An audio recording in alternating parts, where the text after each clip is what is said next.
The morning started like any other Tuesday on Earth. People went to work, children walked to school, coffee shops filled with tired workers looking for their morning energy. No one knew that in exactly 3 hours, everything would change forever. High above the planet, far beyond what any human telescope could see, a massive fleet of ships waited in the darkness of space. These were not human ships. They belonged to the Valorian Dominion, one of the oldest and most powerful empires in the galaxy. Their commander, Lord Vexiron, stood on the bridge of his flagship and looked down at the blue and green world below. Such a small planet, he said to his second-in-command, and such primitive creatures living on it. This should take no more than a few days. His second-in-command, a tall officer named Krath, nodded in agreement. The council has already sent them a warning. They have not responded. Perhaps they are too scared to speak. Lord Vexiron laughed. It was a cold sound, like metal scraping against metal, or too stupid to understand what is coming. No matter. Begin the descent. Send the first cruiser to their largest city. Show them the power of the Dominion. Thousands of miles away, on a space station called Nexus Prime, the Galactic Council was holding its regular meeting. The council was made up of representatives from dozens of alien species, each one claiming to work for peace and order in the galaxy. In truth, they mostly worked for their own interests. High Arbiter Sylvana led the council. She was an ancient being, her body made of living crystal that glowed with soft light. She had seen empires rise and fall over thousands of years. To her, the invasion of Earth was a small matter, barely worth discussing. The Valorian Dominion has begun its pacification of the human world, she announced to the assembled representatives. As per our agreement, they will bring the humans under proper galactic governance. Ambassador Kethvoran, a creature with many tentacles and large dark eyes, shifted uncomfortably in his seat. High Arbiter, I must note that the humans did not attack anyone. They have done nothing wrong. They exist in space that the Dominion claims, Sylvana replied. That is reason enough under our laws. Besides, they are only a level 2 civilization. They have barely managed to send a few robots to their neighboring planets. They pose no threat to anyone, and they will be much better off under Dominion rule. And if they resist? Sylvana's crystal form flickered. Then they will learn the cost of resistance, as all primitive species do. The other council members said nothing. Some agreed with the invasion. Others disagreed but were too afraid to speak up. The Valorian Dominion was powerful, and no one wanted to make enemies of them. And so, with the galaxy watching and doing nothing, the invasion of Earth began. The first Valorian cruiser entered Earth's atmosphere at exactly 11:47 a.m. Eastern Time. It was a massive ship, nearly a mile long, shaped like a curved blade. Its hull was covered in weapons, and its shields could stop almost any attack known to galactic science. It descended toward New York City, moving slowly, deliberately. The Valorians wanted the humans to see them coming. They wanted them to feel fear, and humans did feel fear. Millions of people stopped what they were doing and looked up at the sky. They saw the impossible shape blocking out the sun. They heard the deep humming of alien engines. They smelled the strange burning scent of technology beyond their understanding. But fear was not the only thing humans felt. In the Pentagon, generals and admirals gathered around screens showing the alien ship. The President of the United States was on a video call, his face pale but his voice steady. What do we have that can hurt that thing? He asked. General Morrison, a woman with gray hair and hard eyes, shook her head. Sir, our weapons are not designed for this. Our missiles might not even scratch their shields. Then we need to think of something that's not a weapon, said a young officer in the corner. His name was Lieutenant Chen, and he had been working on satellite communications before the invasion. Something they won't expect. Like what? Lieutenant Chen pulled up a file on his computer. 3 months ago, we launched a new satellite equipped with industrial mining lasers. They're meant to break apart asteroids for future resource collection. The lasers are incredibly powerful, but they've never been tested as weapons. General Morrison frowned. Can we even aim them at a moving target? I don't know, but I know someone who might be able to figure it out. Across the country, in a small apartment in San Francisco, Dr. Sarah Park was watching the news with growing horror. She was an engineer who had helped design the mining satellite's targeting system. When her phone rang and a voice told her she was needed to help save the world, she did not hesitate. Tell me what you need me to do, she said. What followed was the most intense 36 hours in human history. While the Valorian cruiser slowly approached New York, thousands of scientists, engineers, and military personnel worked without sleep to turn a mining tool into a weapon. They faced problems that seemed impossible. The laser was not designed for combat. The targeting system was too slow. The power supply could not sustain continuous fire. But humans had one advantage that the Valorians did not understand. They did not give up. Dr. Park rewrote the targeting software in 12 hours, working so fast that her fingers ached. Lieutenant Chen coordinated with teams around the world to patch the satellite into military command systems. A teenager in Japan figured out how to boost the power supply using techniques he had learned from building gaming computers.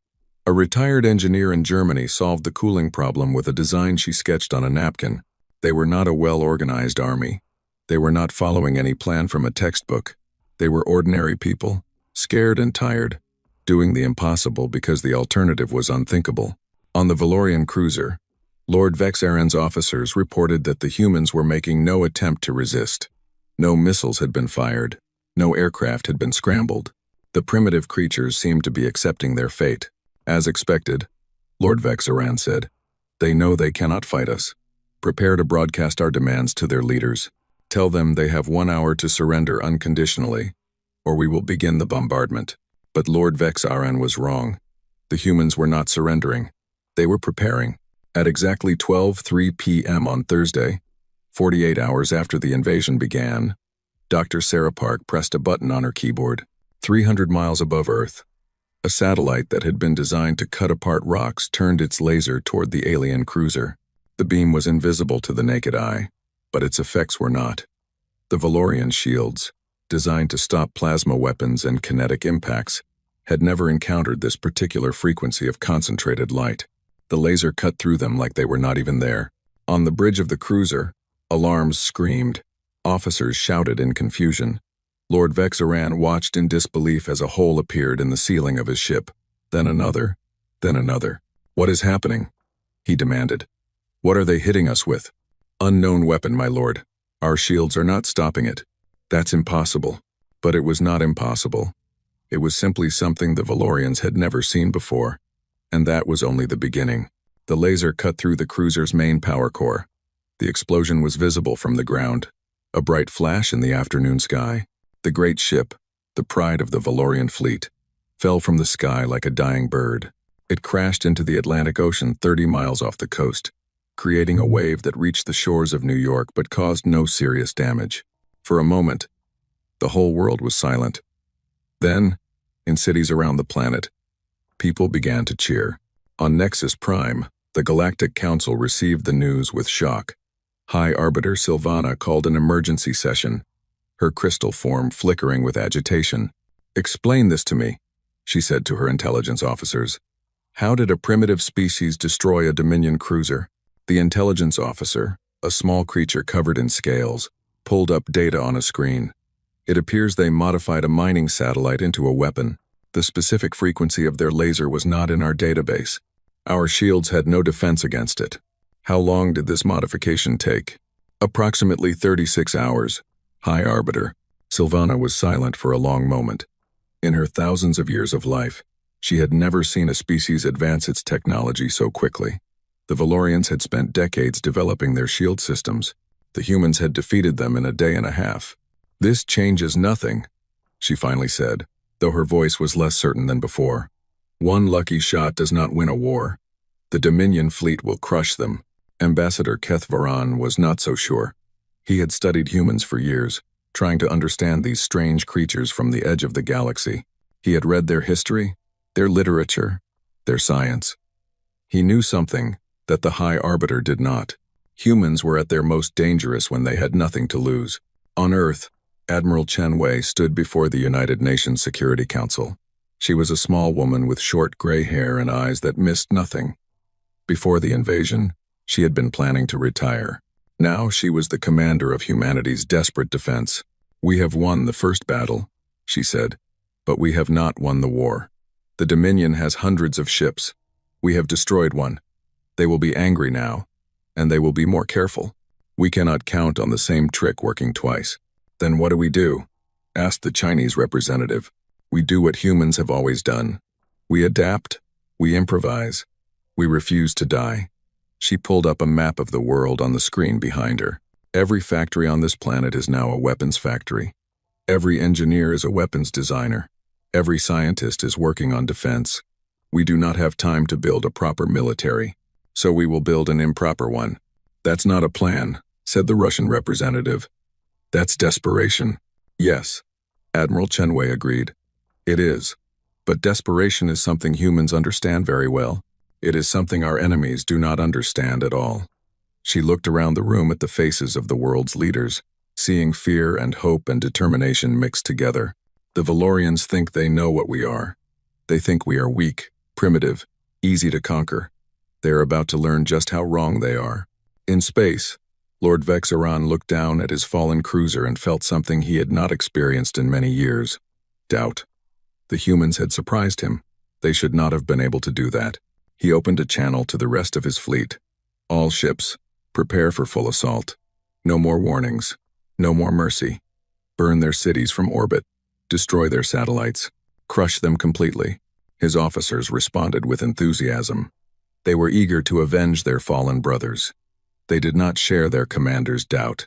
They still believed that victory was certain. They were wrong. Over the next week, the Valorian fleet attacked Earth with everything they had. They bombarded cities, destroyed military bases, and shot down satellites. They killed millions of people and caused destruction that would take decades to repair.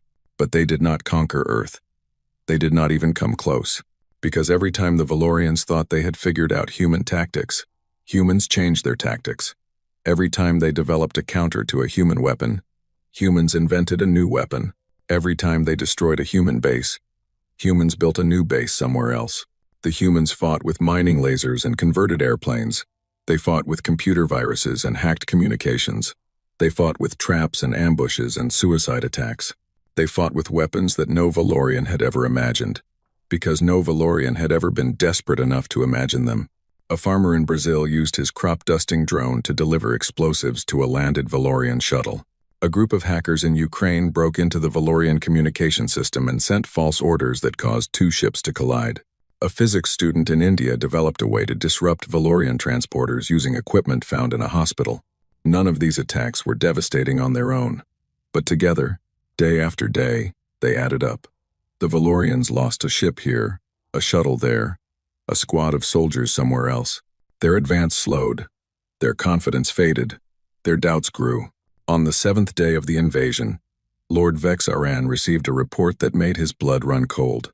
He had started with 50 ships. He now had 39. 11 ships lost to a species that did not even have a space fleet. 11 ships lost to creatures the Council had classified as primitive. 11 ships lost to beings who should have surrendered on the first day. Lord Vexaran stood on his bridge and looked down at Earth. The planet still turned below him, blue and green and stubborn. Its people were still fighting, still dying, still refusing to give up. For the first time in his long career, he wondered if he had made a terrible mistake. And in homes and shelters and secret bunkers around the world, humans looked up at the sky and made a silent promise.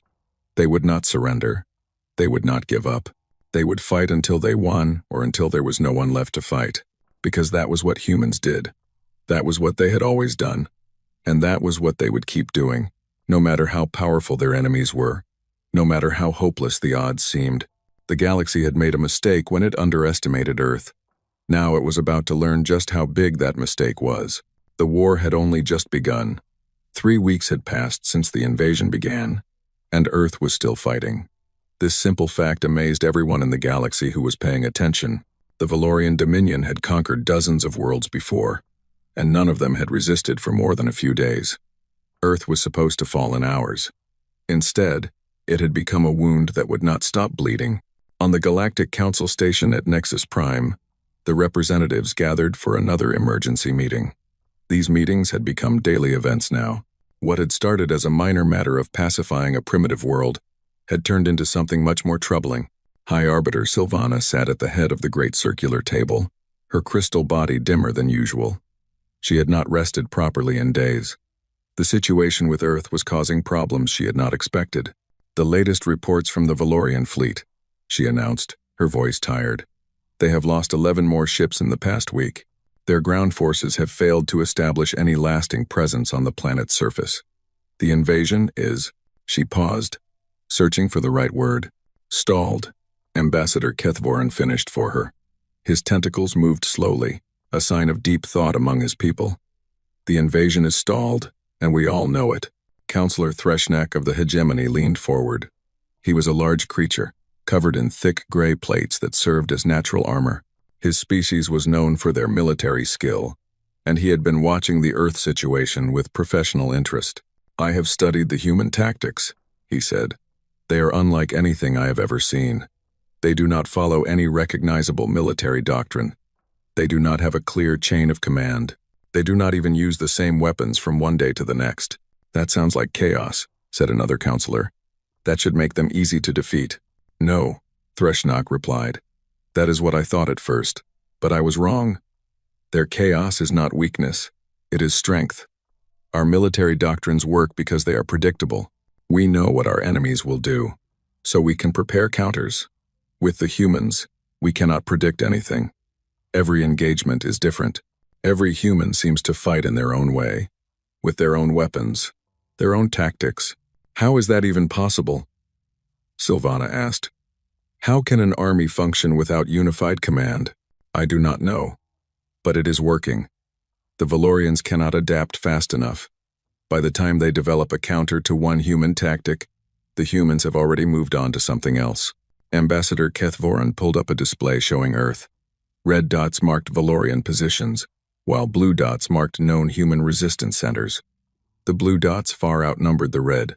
"There is another factor," he said. "The humans are learning our technology at an impossible rate. They captured a damaged Valorian fighter in the first week of the invasion. Within days, they had figured out how it worked. Within a week, they were building their own versions. That is not possible," Silvana said. "It takes decades to reverse engineer advanced technology, and yet they are doing it. Look at this." He changed the display to show a human aircraft. It was ugly, a mix of human and Valorian parts that looked like it should not be able to fly. This was photographed 3 days ago over the European continent. It is a human craft using a Valorian engine and weapons. Our intelligence suggests they built it in less than 2 weeks. The council chamber fell silent. Every representative was thinking the same thing, but no one wanted to say it out loud. If the humans could learn Valorian technology this quickly, what would happen if they got their hands on more advanced equipment? On Earth, the war continued without pause. In a secret bunker beneath the Swiss Alps, Admiral Chenwei coordinated the global resistance. She had not slept more than 4 hours a night since the invasion began, and she was running on coffee and determination. Around her, dozens of officers and technicians worked at computer stations, tracking enemy movements and directing human forces. "Report from the Asian front," called out one of her officers. "The Valorians are pulling back from Shanghai. They say the city is too dangerous to hold." "Good. What about South America?" "Mixed news. We lost Buenos Aires, but we destroyed 2 more landing ships in the process. The enemy is taking heavy losses for every meter of ground they take." Admiral Chenwei nodded. This was the strategy she had developed. Make every victory cost the Valorians more than it was worth. Humans could not win a straight fight against superior technology, but they could make the invasion so expensive that even the Dominion would eventually give up. The problem was that eventually might not come soon enough.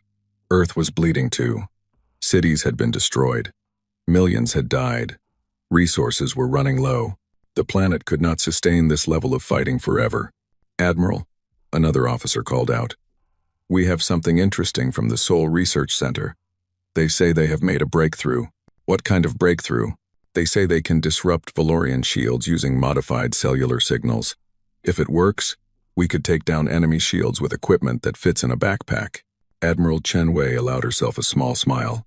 This was the human advantage that no one in the galaxy understood. Humans were not stronger than their enemies. They were not smarter in the traditional sense, but they were creative in ways that other species could not match.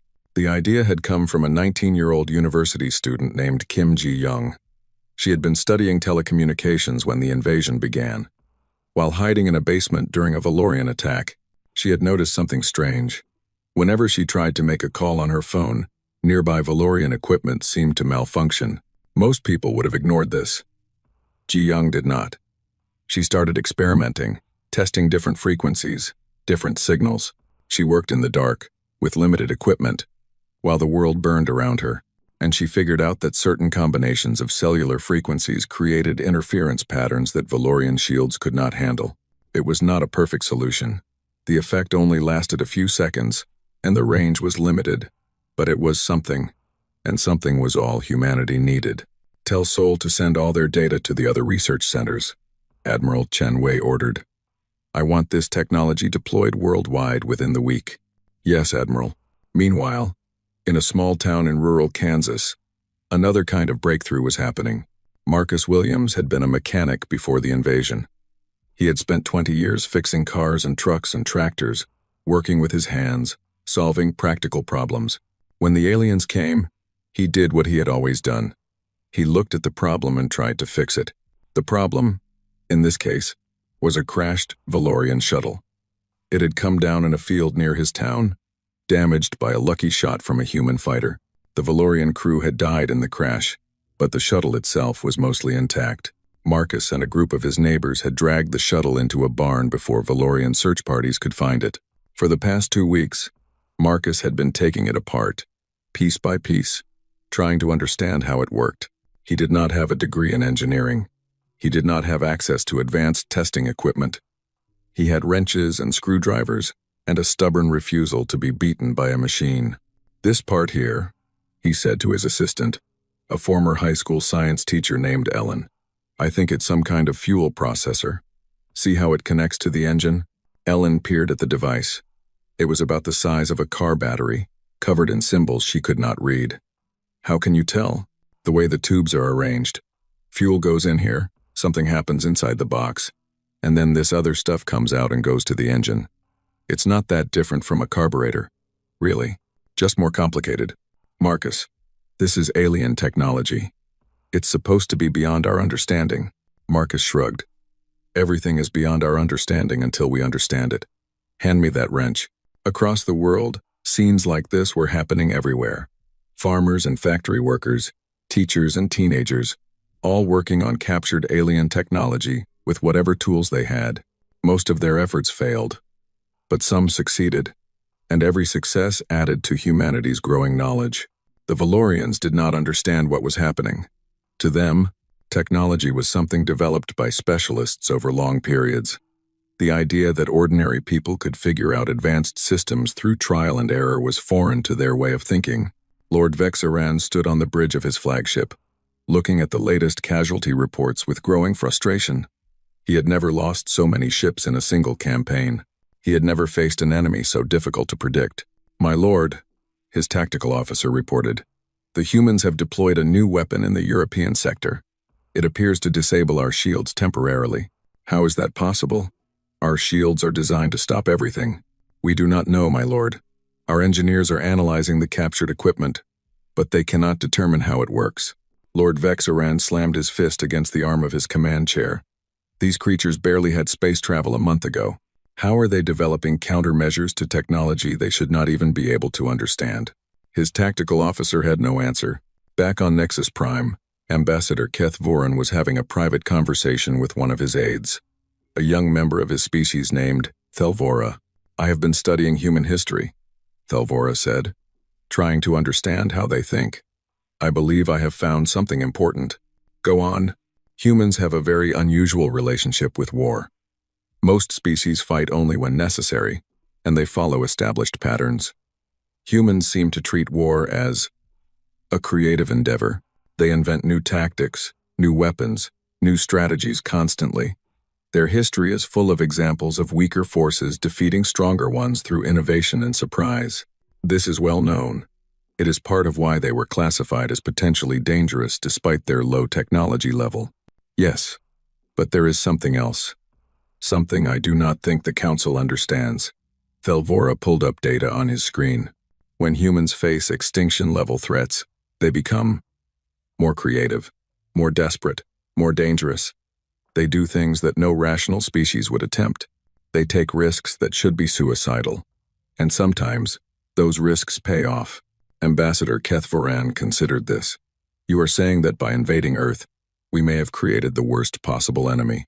I am saying that we attacked a species that specializes in surviving against impossible odds. And now we are surprised that they are surviving against impossible odds. The Council will not want to hear this. No. But they need to hear it.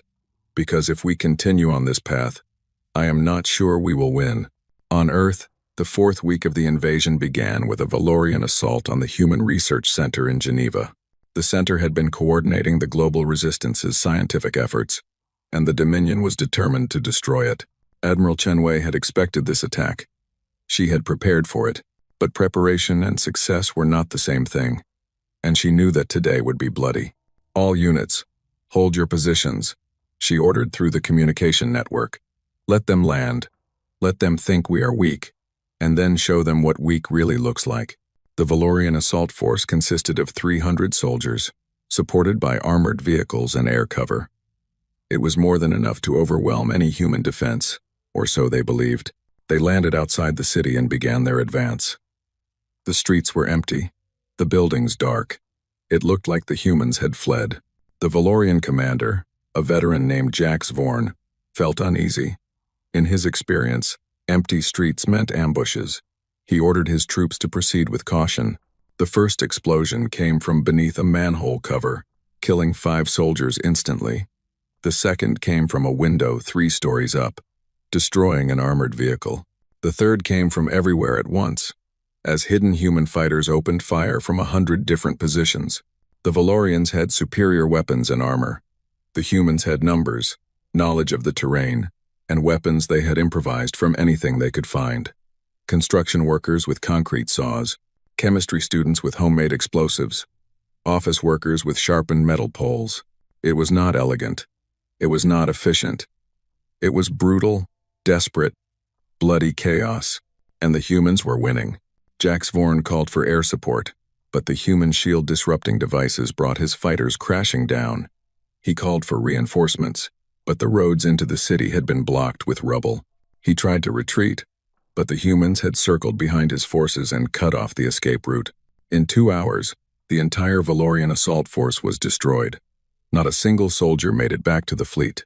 When the battle was over, Admiral Chenwei walked through the streets of Geneva. Human fighters emerged from their hiding places, tired and wounded but alive. Many would not survive their injuries. Many more had already died. But they had won. This is just one battle, she said to her officers. We have to do this again and again, every day, until they give up or we are all dead. Are you ready for that? The officers nodded. They were ready. They had no choice but to be ready. On Nexus Prime, the Council received the news of the Geneva defeat with something approaching panic. The Valorian ambassador was shouting about honor and revenge. The High Arbiter was trying to maintain order, and Ambassador Kethvoran sat quietly, thinking about what Thelvora had told him. The humans were not just surviving, they were getting better at surviving. Every day, they learned more about Valorian technology. Every day, they developed new tactics. Every day, they became more dangerous. And somewhere, in the back of his mind, Kethvoran began to wonder, what would happen when the humans stopped defending and started attacking? He did not know the answer, but he suspected that when it happened, the galaxy would never be the same. The war was far from over, but somehow, impossibly, humanity was still in the fight. And as long as they were fighting, they had a chance. That was all they had ever needed. A chance, and they were going to make the most of it. 6 weeks after the invasion began, something happened that no one in the galaxy expected. A Valorian supply station near the Kepler transit point went silent. At first, the Dominion assumed it was a technical problem. Then a mining outpost went dark. Then a military way station stopped responding. Lord Vexaran received the reports on his flagship, still orbiting Earth. His face, already tired from weeks of frustrating combat, turned pale with disbelief. Are you telling me, he said slowly, that humans are attacking our positions in space? His intelligence officer nodded nervously. It appears so, my lord. We have lost contact with 3 facilities in the past 48 hours. The last transmission from the Kepler station mentioned unidentified ships before cutting off. That is impossible. The humans do not have ships capable of interstellar travel. They did not have such ships 6 weeks ago, my lord. It seems they do now. Lord Vexaron sat down heavily in his command chair. For the first time in the campaign, he felt true fear. Not fear of losing the battle for Earth, but fear of what these strange creatures might become if they were not stopped. The story of how humanity acquired interstellar capability began 3 weeks earlier, in the chaos of a battle over the Pacific Ocean. A Valorian cruiser named the Stellar Flame had been damaged by human missiles. Not destroyed, just damaged enough that it could not maintain altitude. Its captain had tried to crash it into the ocean, denying the humans any chance of capturing it. But something went wrong with the self-destruct system, and the ship came down mostly intact near a small island in the Philippines. Within hours, the island was surrounded by human naval vessels. Engineers and scientists from 12 different countries were flown in by helicopter, and for the next 2 weeks, while the war raged around them, they worked to understand the alien ship. Leading the effort was a woman named Dr. Elena Vasquez, a propulsion engineer who had spent her career dreaming of spacecraft that could travel between stars. She had never expected to see such technology in her lifetime. Now she was standing inside one, surrounded by systems that should have been centuries beyond human understanding. "It's not magic," she told her team on the first day. "It looks like magic because we do not understand it yet, but it follows physical laws, just like everything else. Our job is to figure out what those laws are." The work was incredibly difficult. The Valorian computers used a completely different architecture than human systems. The engines operated on principles that contradicted what humans thought they knew about physics. The navigation systems were designed for beings who saw the universe in ways humans could not naturally perceive. But slowly, piece by piece, Dr. Vasquez and her team began to make progress. They discovered that the faster-than-light drive worked by creating a bubble of warped space around the ship. The ship did not actually move faster than light. Instead, it shortened the distance it needed to travel. The principle was similar to theories human scientists had proposed decades earlier. But the Valorians had found ways to make it actually work. The weapons were simpler to understand. Energy weapons that converted matter directly into focused beams of destruction. Shields that created barriers of hardened space. Targeting systems that could track objects across vast distances. All of it was advanced, but none of it was beyond human comprehension. "We can fly this ship, Doctor," Vasquez announced after 2 weeks of work. "The controls are designed for beings with different bodies than ours, but we can modify them. Give me another week, and I can have it in the air." Admiral Chen Wei received the news in her bunker in Switzerland.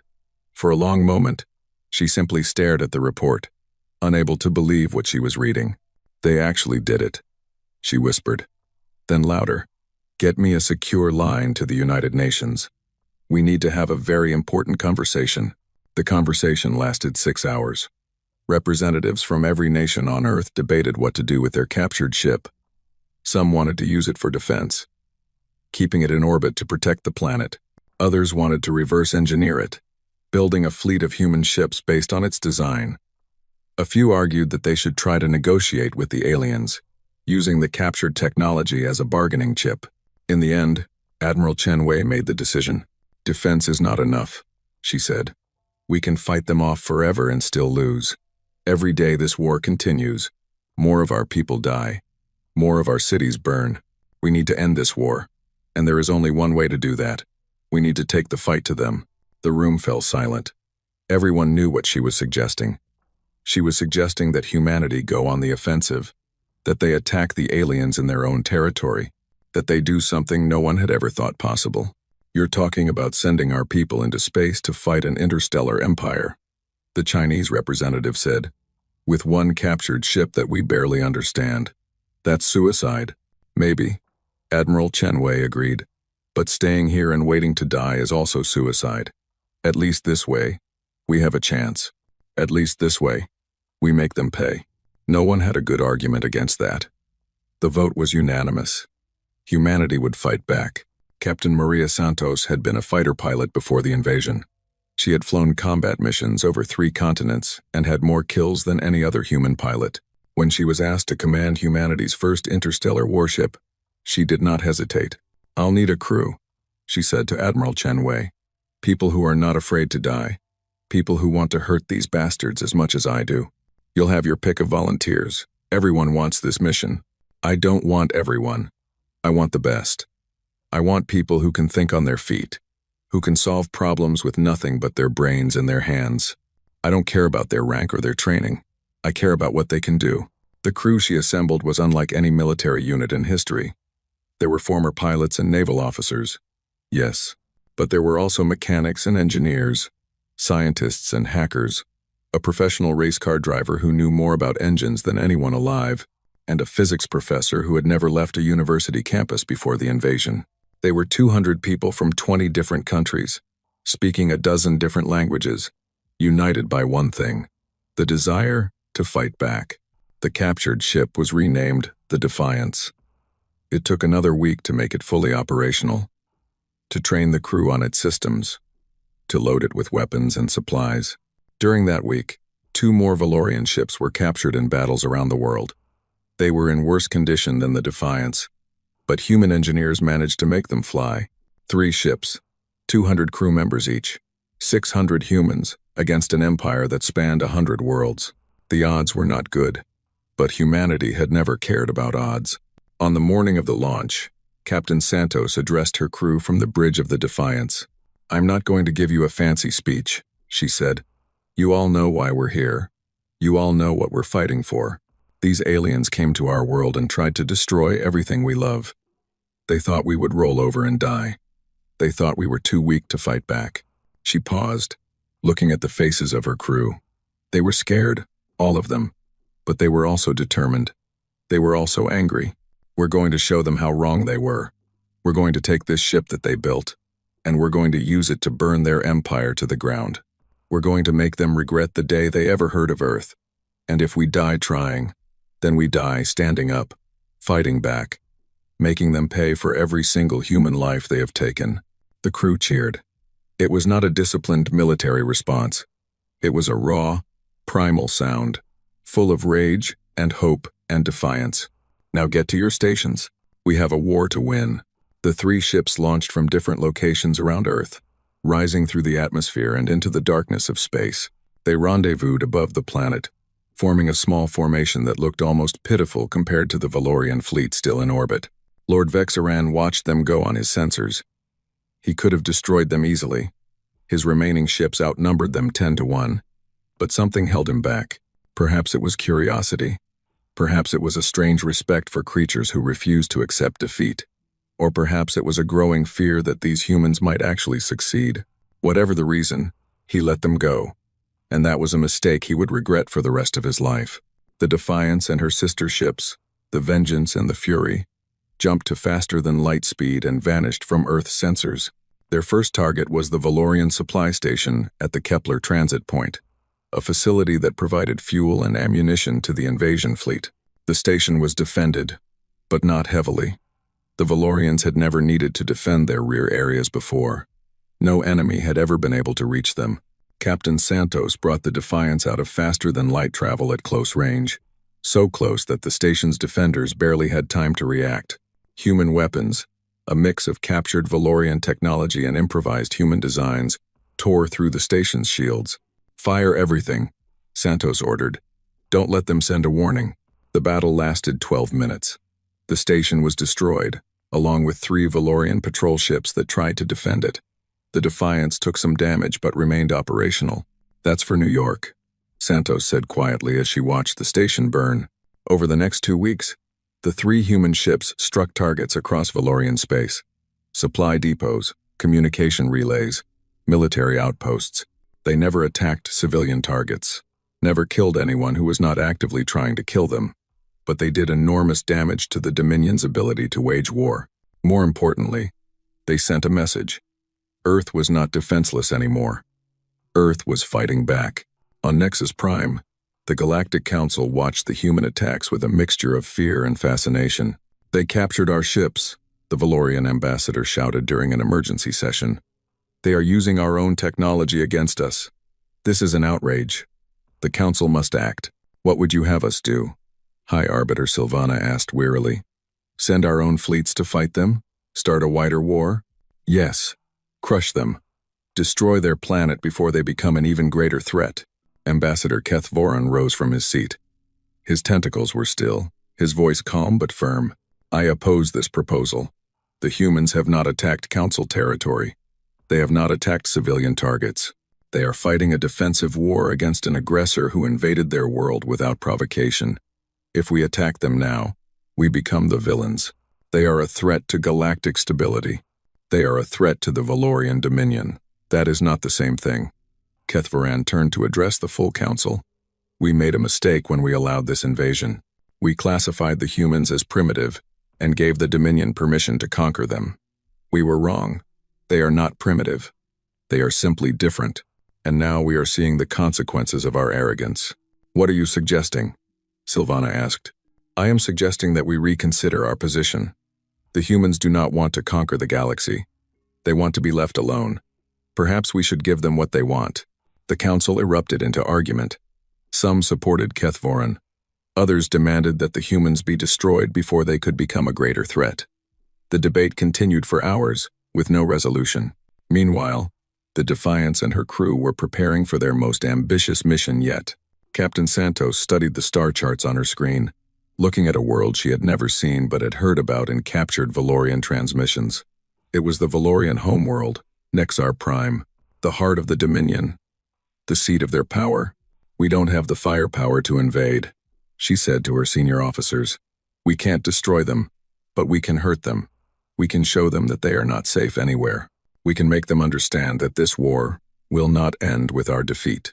It's a suicide mission, her first officer said.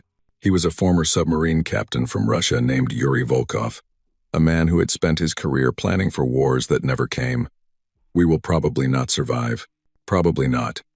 But if we do this, if we actually attack their homeworld, the war will change.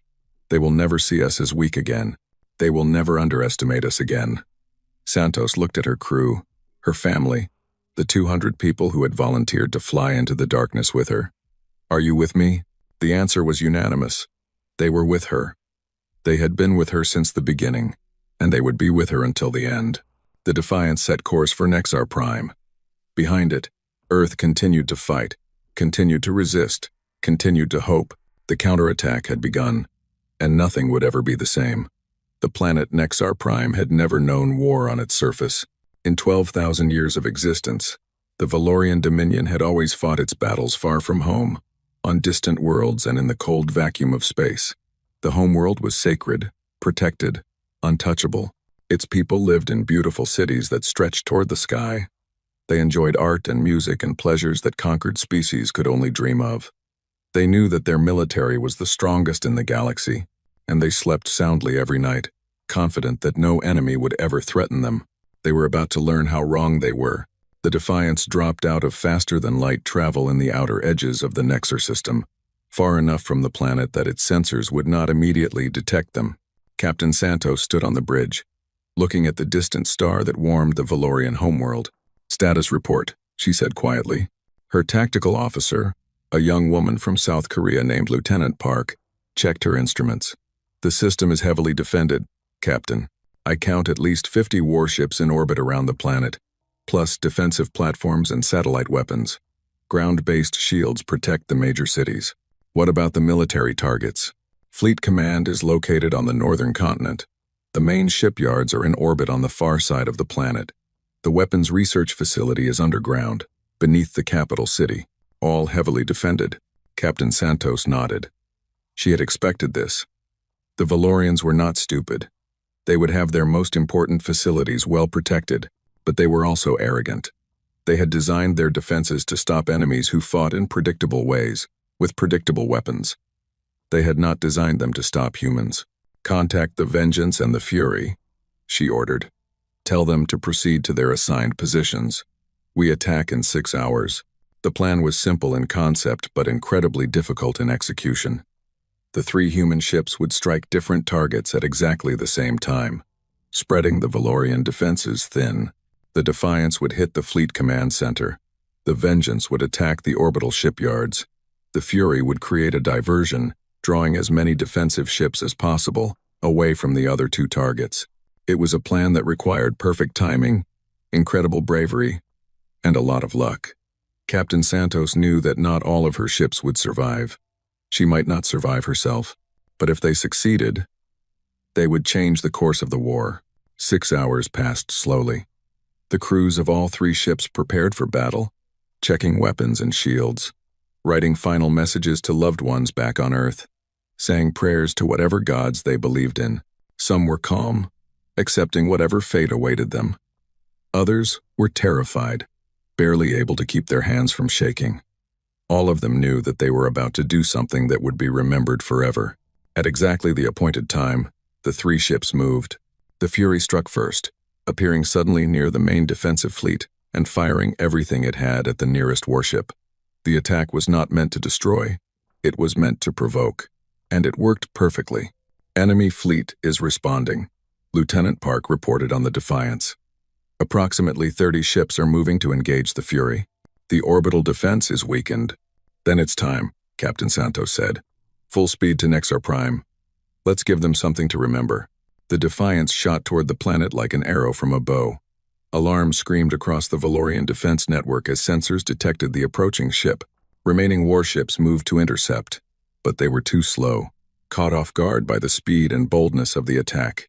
First Officer Volkov watched the tactical display with professional appreciation. They never expected anyone to attack their homeworld directly. Their defenses are designed to stop a fleet, not a single ship on a strike mission. That's why we're going to succeed, Santos replied. Fire at will. Target the fleet command center. The Defiance's weapons, a mix of captured Valorian technology and human modifications, blazed to life. Energy beams and missiles streaked toward the planet's surface, aimed at the military complex on the northern continent. The ground-based shields absorbed the first volley, the second, the third, but the shields were designed to stop normal weapons. Dr. Park's shield-disrupting technology, improved and refined over weeks of combat, was not normal. Shield disruption active, Lieutenant Park announced. Their defenses are fluctuating. Hit them again, everything we have. The 4th volley broke through.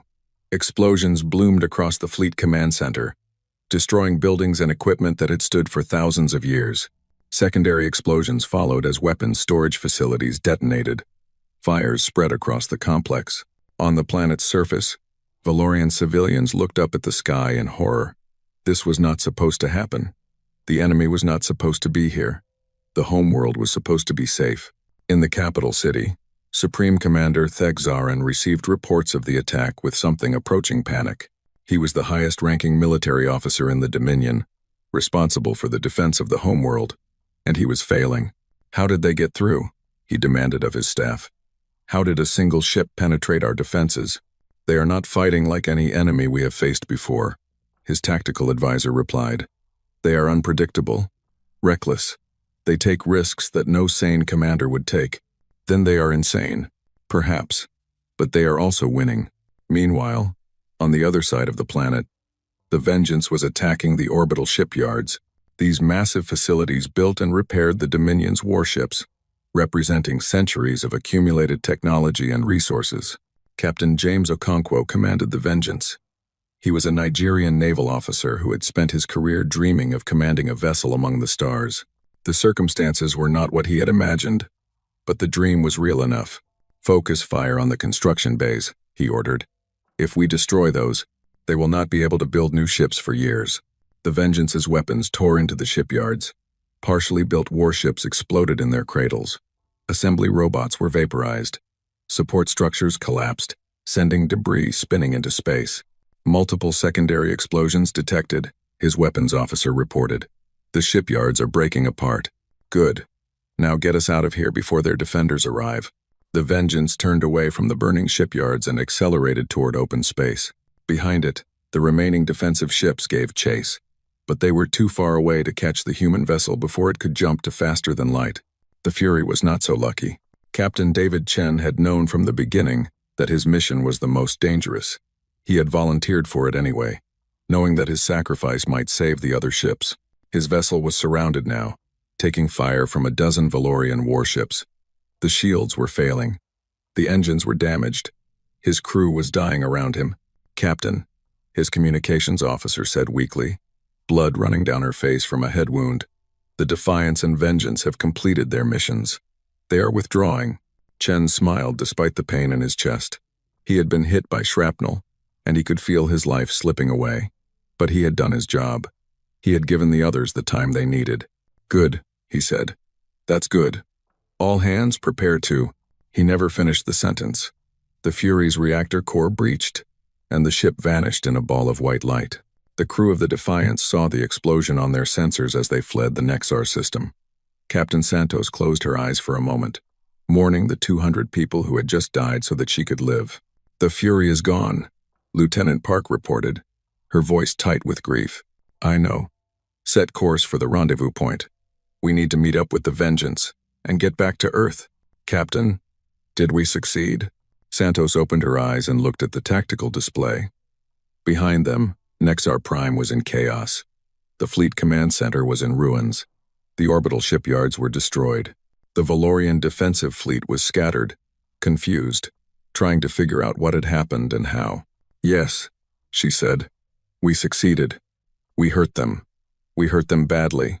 On Nexus Prime, the Galactic Council was receiving the news with shock and disbelief. The humans attacked Nexar Prime. High Arbiter, Sylvana said, her crystal form flickering rapidly. They attacked the Valorian homeworld. This is unprecedented. It is a declaration of total war. The Valorian ambassador screamed.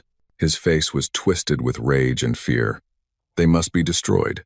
The Council must authorize a full mobilization against them. On what grounds? Ambassador Kethvoran asked calmly. The humans attacked military targets. They did not harm civilians. They are responding to an invasion of their own world. They are a threat to all civilized species.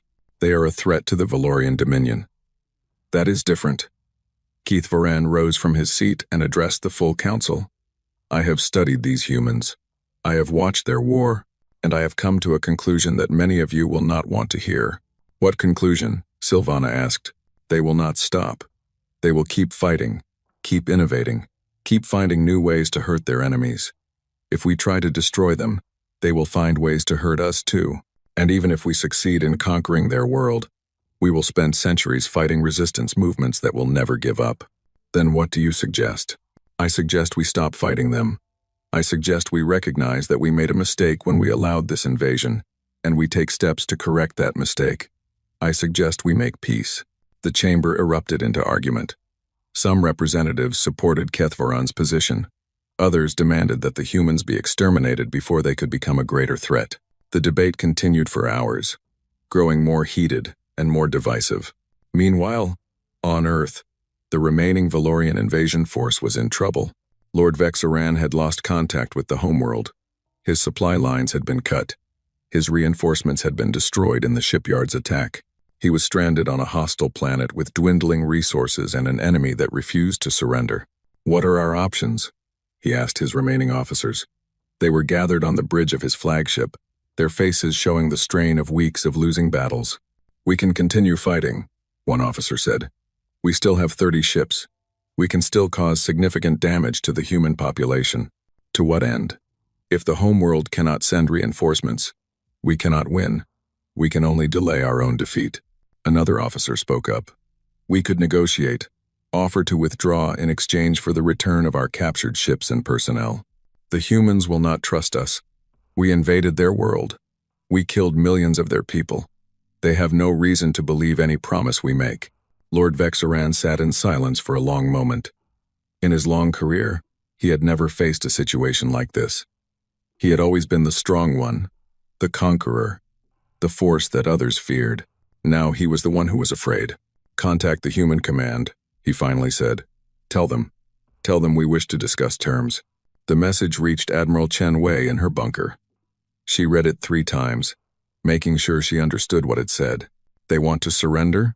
Her aide asked in disbelief. They want to negotiate. That is not the same as surrender. Chen Wei thought for a moment. But it is a start. Tell them we will meet. Tell them we will talk. But make clear that the only outcome we will accept is their complete withdrawal from Earth. Nothing less. And if they refuse, then we keep fighting. We have shown them that we can hurt them anywhere, even on their own homeworld. They know now that this war will not be easy for them. They know that even if they win, the cost will be enormous. She smiled, though there was no warmth in it. They are scared, and they should be. We are just getting started. On Nexar Prime, Supreme Commander Thexaran surveyed the ruins of Fleet Command and felt the weight of history pressing down on him. For the first time in 12,000 years, the Valorian homeworld had been attacked. The myth of invulnerability was shattered. The Dominion would never be the same. And somewhere out there, in the vast darkness of space, 3 human ships were heading home. Battered, damaged, missing many of their original crew. But victorious, they had done the impossible. They had brought war to the conquerors, and the galaxy would never forget it. 6 months had passed since the invasion began. The war that everyone in the galaxy thought would last a few days had become something much larger, much more complicated, and much more important. On Earth, the cities were slowly healing.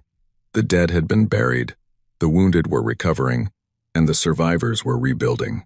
It would take years, perhaps decades, to repair all the damage. But humanity had survived. More than survived. Humanity had won. The Valorian invasion force was gone. After weeks of negotiation, Lord Vexoran had agreed to withdraw all his remaining ships and soldiers. In exchange, Earth had released the Valorian prisoners of war and returned some of the captured equipment. It was not a generous deal for the Valorians, but they had no choice. Their position was impossible. Their homeworld was in chaos, and their empire was struggling to hold itself together.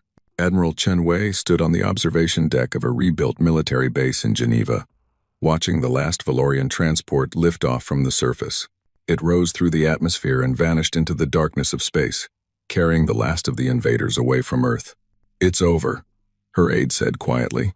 "The war is over," Chen Wei agreed. "But the changes have just begun.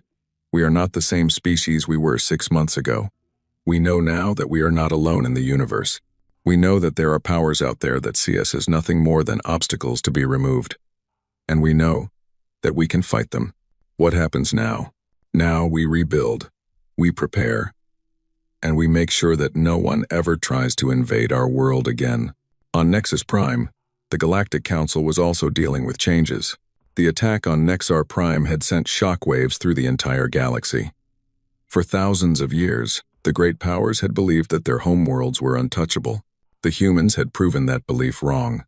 If a species with no interstellar experience could strike the Valorian capital, then no world was truly safe. Some species responded with fear. They increased their defenses, built more ships, prepared for wars that might never come. Others responded with curiosity. They studied the humans, trying to understand how such a primitive species had achieved such impossible things. And some responded with something like hope. Throughout the galaxy, there were species that had been conquered or oppressed by the great powers. They had accepted their fate because they believed resistance was useless. Now they saw that resistance was possible. Now they had a new example to follow. In quiet corners of 100 worlds, beings began to whisper about the humans of Earth. The species that refused to surrender. The species that fought back and won. High Arbiter Sylvana called the council to order for what would be one of the most important sessions in galactic history. "We are here to discuss the formal request from the human government," she announced. "They have asked for recognition as a sovereign species and membership in the Galactic Council." The Valorian ambassador, a new one since the previous ambassador had been recalled in disgrace, rose to object. "This is outrageous. These creatures attacked our homeworld. They destroyed our shipyards. They killed thousands of our people. They should be punished, not rewarded.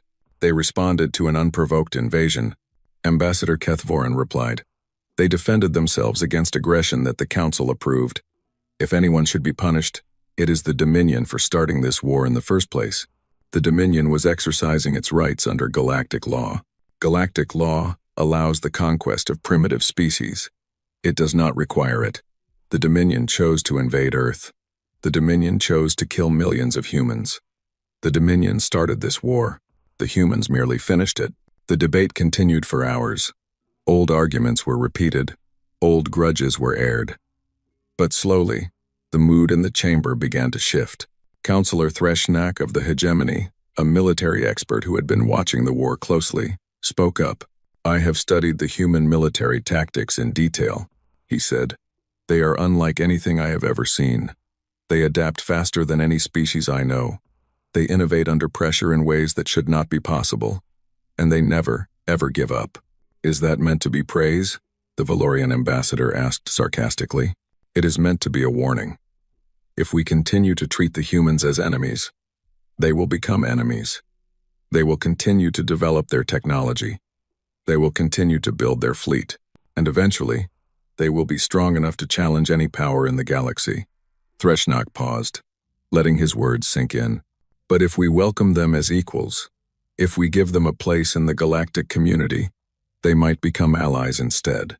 And I believe we would all prefer human allies to human enemies. The chamber fell silent as the representatives considered his words. Finally, High Arbiter Sylvana spoke. We will vote on the human petition, all in favor of granting Earth full recognition and council membership. One by one, the representatives voted. The hegemony voted in favor. The collective voted in favor. Smaller powers, emboldened by the example of others, added their support. Even some species that had traditionally sided with the Dominion voted yes, recognizing that the balance of power in the galaxy was changing. When the count was finished, the result was clear. Earth would be recognized. Humanity would have a seat at the table. The motion carries, Sylvana announced. Her voice was neutral, but those who knew her well could detect something that might have been respect. Earth is hereby granted provisional membership in the Galactic Council. A formal ceremony will be arranged to welcome their representative. The ceremony took place 3 weeks later. Dr. Amara Okonkwo had been chosen to represent Earth. She was a xenolinguist who had spent her career studying alien languages, dreaming of the day when humanity would make contact with other intelligent species. The invasion had been nothing like the first contact she had imagined, but she was determined to make the best of the situation. She stood before the assembled council, wearing a simple black suit, her dark skin glowing under the lights of the chamber. Behind her, a holographic image of Earth rotated slowly, showing the blue oceans and green continents that had nearly been destroyed. I am honored to be here, she began, her voice steady and clear. I am honored to represent my species before this council, but I will not pretend that this moment is entirely happy. She paused, looking around at the faces of the alien representatives. Some were curious, some were hostile, some were unreadable. 6 months ago, a fleet from the Valorian Dominion attacked my world. They came without warning, without negotiation, without giving us any chance to avoid conflict. They killed millions of my people. They destroyed our cities. They nearly wiped us out. She let the words hang in the air for a moment. We survived. Not because we were stronger than our attackers, not because we had better technology. We survived because we refused to die. We survived because every human on Earth, from scientists to farmers to children, found ways to fight back. We survived because that is what humans do. The chamber was utterly silent. I am not here to threaten this council. I am not here to demand revenge. I am here because humanity wants something very simple. We want to be left alone. We want to live our lives, raise our children, explore the universe at our own pace. We do not want to conquer anyone. We do not want to dominate anyone. She looked directly at the Valorian ambassador, who shifted uncomfortably under her gaze. But we will not allow anyone to conquer us either. That is the lesson of this war. That is the message humanity sends to the galaxy. Leave us in peace, and we will be your friends. Attack us, and we will be your worst nightmare. She turned back to address the full council. I am told that this council was created to promote peace and cooperation among the species of the galaxy. I am told that it was founded on principles of fairness and justice. If that is true, then humanity should be welcome here. We believe in peace. We believe in cooperation. We believe that different species can live together without destroying each other. But we also believe that peace must be earned. We believe that the powerful should not be allowed to prey on the weak.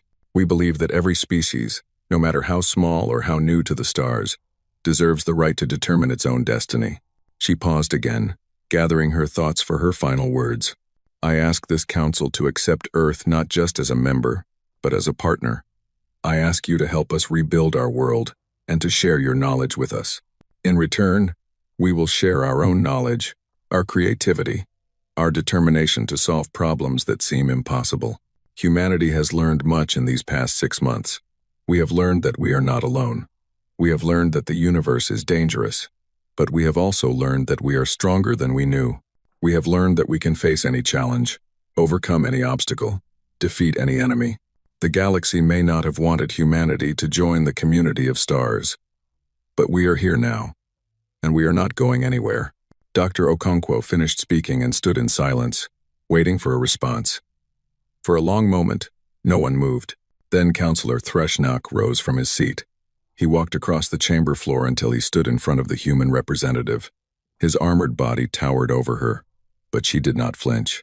"The hegemony welcomes humanity to the Galactic Council," he said formally. Then, more quietly, he added, "And I personally welcome you. Any species that can fight as you have fought deserves respect." Ambassador Kethvaran was next. "The collective also welcomes humanity. We hope this is the beginning of a long and peaceful relationship." One by one, the other representatives rose and offered their welcomes. Even the Valorian ambassador, though his voice was stiff and his eyes cold, acknowledged Earth's new status. When the ceremony was over, Dr. Okonkwo left the chamber and walked to a window overlooking the station's docking ring. 3 ships floated there, small and battered compared to the massive vessels of the other species. The Defiance, the Vengeance, and a new ship that had just been completed, named the Hope. They were not impressive by galactic standards. They were held together with improvised repairs and human stubbornness. They were crewed by people who had learned to fly spacecraft in a matter of weeks instead of years. But they were theirs. They were human, and they represented everything that Earth had accomplished in the past 6 months. Captain Maria Santos appeared beside her, looking tired but proud. "How did it go?" she asked. "They accepted us," Dr. Okonkwo replied. "We are officially members of the Galactic Council." "And do you trust them?" "No, but I do not think they trust us either. Trust will have to be earned, on both sides." She looked at the human ships floating in the void. "We have a long road ahead of us. We have to rebuild our world, build a real fleet, train a new generation of soldiers and scientists. We have to become strong enough that no one will ever try to invade us again. That will take years." "Yes, but we are good at long-term projects. Humans built civilizations that lasted thousands of years. We can do this too." Santos nodded. "I suppose we can. We survived an alien invasion with nothing but determination and duct tape. Building a galactic power should be easier." Dr. Okonkwo laughed, surprising herself. It was the first time she had laughed in months. "Much easier," she agreed. "We might even have time to sleep occasionally." They stood together in silence for a while, watching the stars that had once seemed so far away. Behind them, the Galactic Council was already beginning to adjust to the new reality. Alliances were being reconsidered. Treaties were being renegotiated.